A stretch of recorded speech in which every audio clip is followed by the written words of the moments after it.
Japan has the world's largest variety of weird, wonderful and futuristic trains.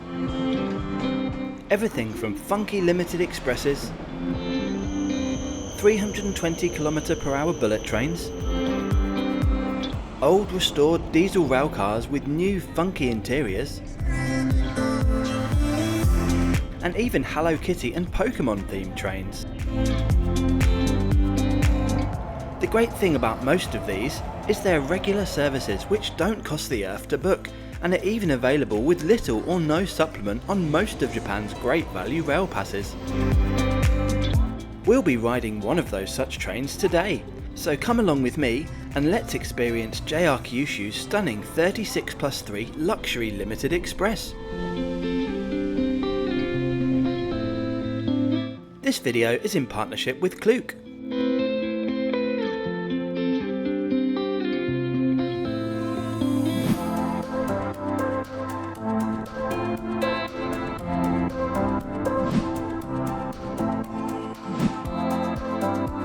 The 36+3 runs 5 days a week with a different route around Kyushu every day.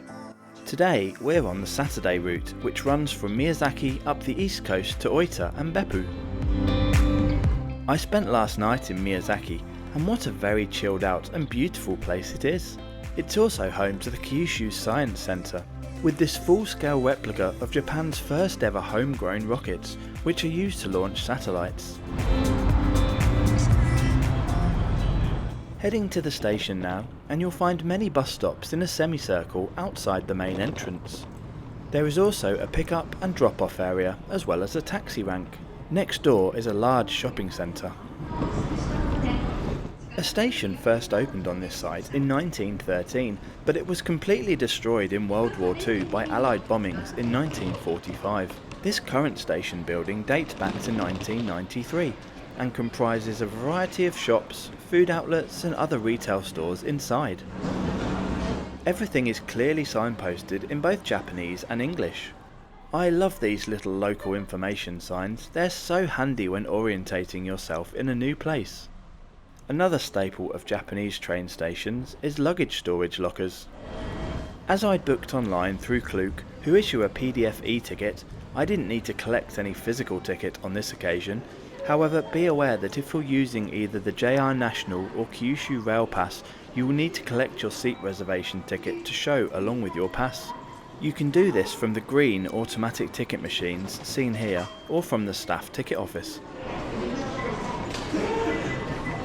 You can use the ticket barriers if using a rail pass, otherwise you'll need to go through the manual channel and show your e-ticket. The digital departure boards show the train information in both Japanese and English. Our train today is the 11:51 AM departure of the 36+3 Limited Express bound for Beppu. This will depart from track 1 off to the left, as indicated by the red arrow on the board. Toilets can be found on this ground level straight ahead of you here.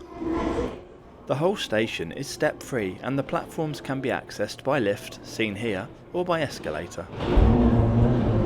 A big thanks to Klook for partnering with me on this video. Klook is an experienced booking platform with thousands of destinations around the world and the only official agent authorised by JR Kyushu to sell 36+3 tickets. The availability and route information, along with what you can expect and the design features of the train, is fully explained, including carriage configuration. You can also see verified and rated reviews from past passengers.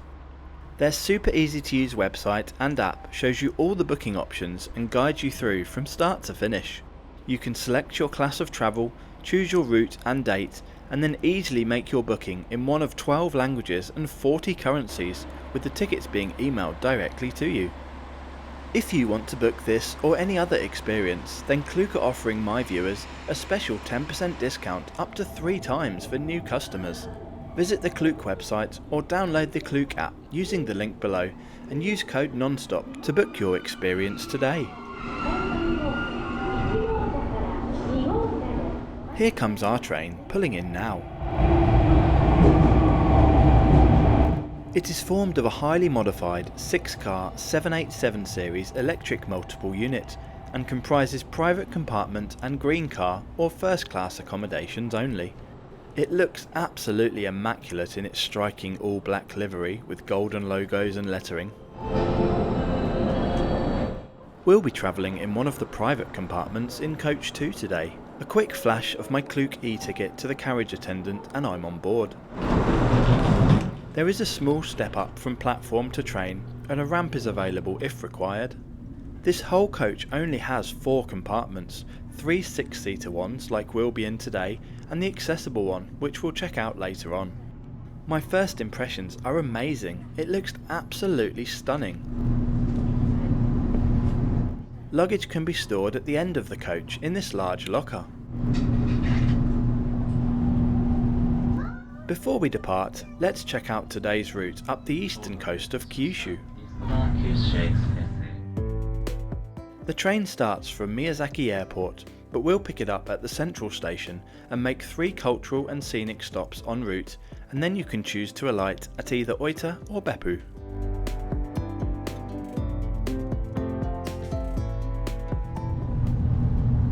We depart right on time at 11:51 am. Our route from Miyazaki to Beppu will take 5 hours and 21 minutes today, covering a distance of 219 kilometres with a scheduled arrival time of 5:12 PM this evening. All compartments on the train are private and you must book a minimum of 3 tickets. These ones can hold up to 6 people and a minimum of 1 adult must be booked in each one. I think it's pretty good value considering the whole experience, which includes a full meal with drinks, with an adult ticket for this route costing 24,000 yen. All the prices can be seen on screen now, including for the green car seats, which we'll have a look at later on. You can also pay a very reasonable supplement on the JR National or Kyushu rail passes for a green car seat. You cannot use these as part of compartment reservations though. As mentioned, this train runs 5 different routes all around Kyushu throughout the week, and each route has different prices. Here's a look at my e-ticket, which I can easily bring up with just a couple of clicks on the Klook app. We will start from my waiting experience. If you have a reservation, please contact number 4. There are some stunning coastal train window views on this route, mostly in the first and last 45 minutes of the trip, with the middle part passing through some of Kyushu's interior forests.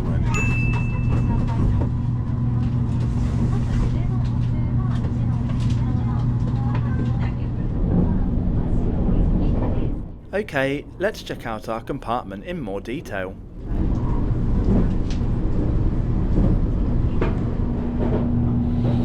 There is a tatami wooden blind which closes most of the way to give you some privacy. The 6 seats are provided by way of 2 large 3-seater sofas. These are very well padded and come with some cushions too. The wooden blinds on the windows can be fully closed or adjusted in a few ways as seen here. Both sides of the large, fixed table has adjustable panels to make more space if required. Affixed atop is a beautiful table lamp. Waiting for me when I arrived was a menu and brochure detailing today's route. Unfortunately it was all in Japanese though, and a placemat, chopstick, napkin and a coaster ready for the meal service. Underneath the table are 2 Japanese style power sockets. Legroom is very good, even if you're quite tall like me. And the roof, just wow, what a beautiful design, even with incorporating the AC vents. Free Wi-Fi is also available. Overall, an absolutely stunning compartment which I'll be more than happy to spend the next 5 hours in. Okay, lunchtime. This cold meal is served around an hour and a half after departure. Each meal on the 36+3 is bespoke to the region it's passing through. Ours today is called the 4 Seasons of Miyazaki and offers traditional Kazeki flavours in a beautifully presented wooden bento box. I'm not gonna lie, I had no idea what a lot of this was. It was mostly fish based, but I can tell you it was absolutely delicious and so well presented. There was also fruit juice or green tea available. Green car passengers also receive a meal when booking through Klook, but this is a smaller offering.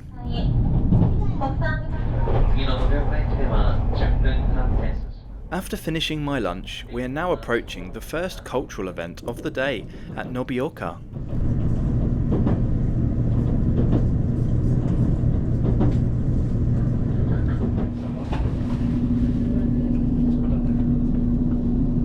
These short stops, usually 10 to 20 minutes in length, allow you to stretch your legs, enjoy the atmosphere or scenery, and meet some of the locals who can show off their goods and produce, which you can purchase if you want.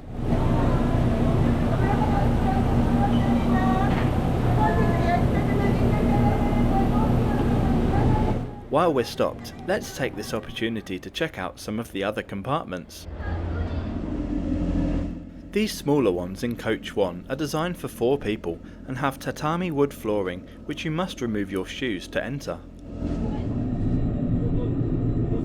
Here is a look at the accessible compartment located in my coach, number 2. These have space for 2 wheelchairs and feature side-facing office-style chairs. The accessible toilet is located in the adjacent vestibule. This was all working as intended, fully stocked up, super clean, and featured a Japanese-style automatic bidet toilet and baby changing table.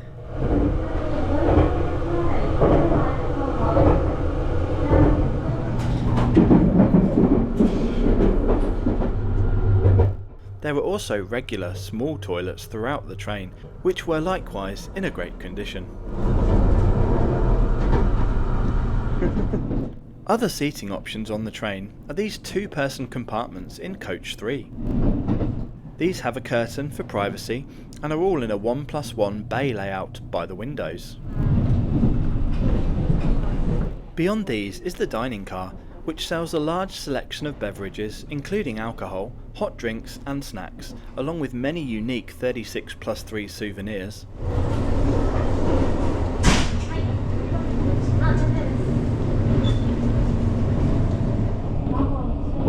If you want ad-free early access to every video, great perks and to help me do bigger and better reviews, then become a channel member from just £1.99 per month.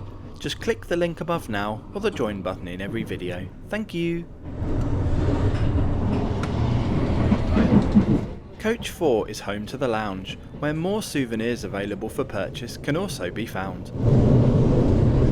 Along with the dining car, this is available to all passengers to relax or socialise in and features comfortable seating including sofas, a large TV showing points of interest along the route, and even a small library. I think they hit the nail on the head with the design of this whole train. It's amazing, don't you agree?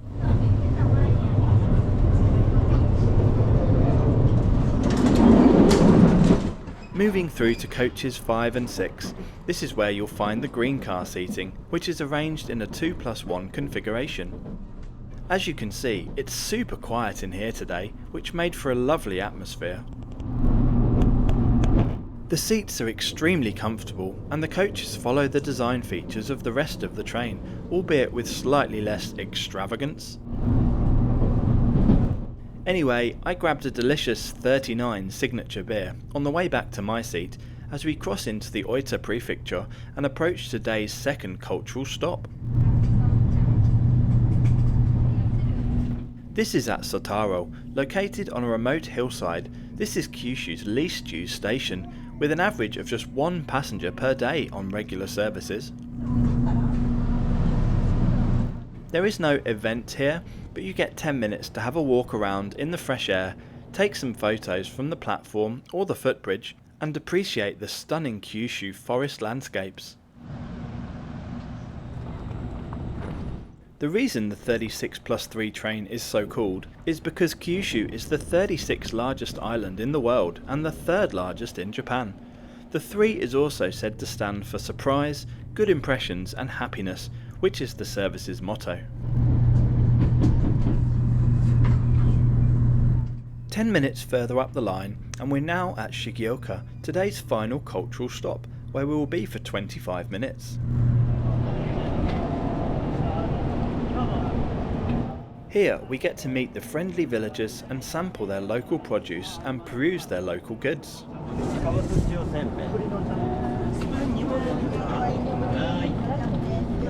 There was a really great community atmosphere at all of these stops and everyone was so friendly.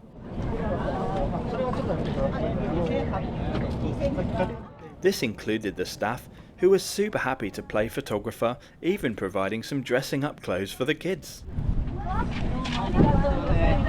Anyway, with all the intermediate stops out the way, we now have a couple of hours left of the journey to sit back, relax and enjoy the lovely forest and river views. My only small criticism today would be that the ride quality isn't always the best. These trains operate on Japan's classic 1067mm narrow gauge track, which, let me just say, aren't known for their smoothness. It's a bit bumpy sometimes. In the last half an hour before arriving in Oita, we rejoin and follow the coast and get some more beautiful sea views near to Ozai before crossing over the Ono and Oita rivers.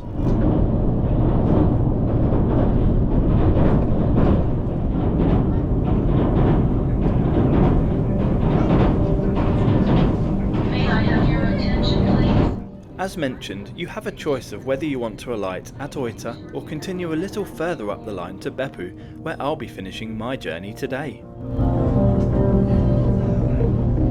Oita has a population of just under 500,000 people, making it Kyushu's 6th largest city and also capital of the eastern prefecture of the same name. On the far platform is one of JR Kyushu's 885 series white Sonic Limited Express electric train sets. These are based on the same platform as the UK's infamous Class 800 trains. I'll have a full review of these coming up soon, so be sure you're subscribed so you don't miss that.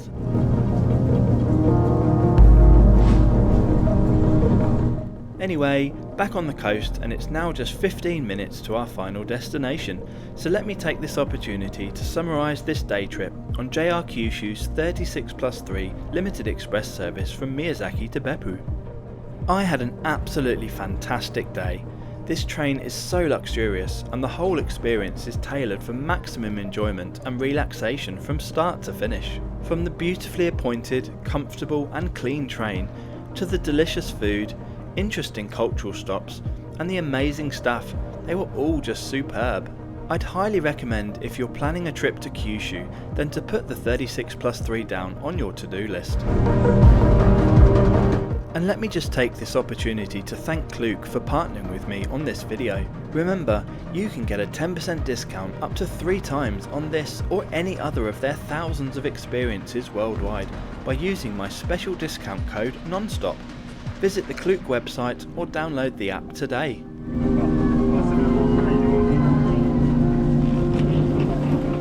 In the end, we arrive in Beppu a couple of minutes late at 5:14 PM. I know, shock horror, a Japanese train is late. Beppu is the hot spring capital of Japan, with over 3,000 thermal water vents in and around the city.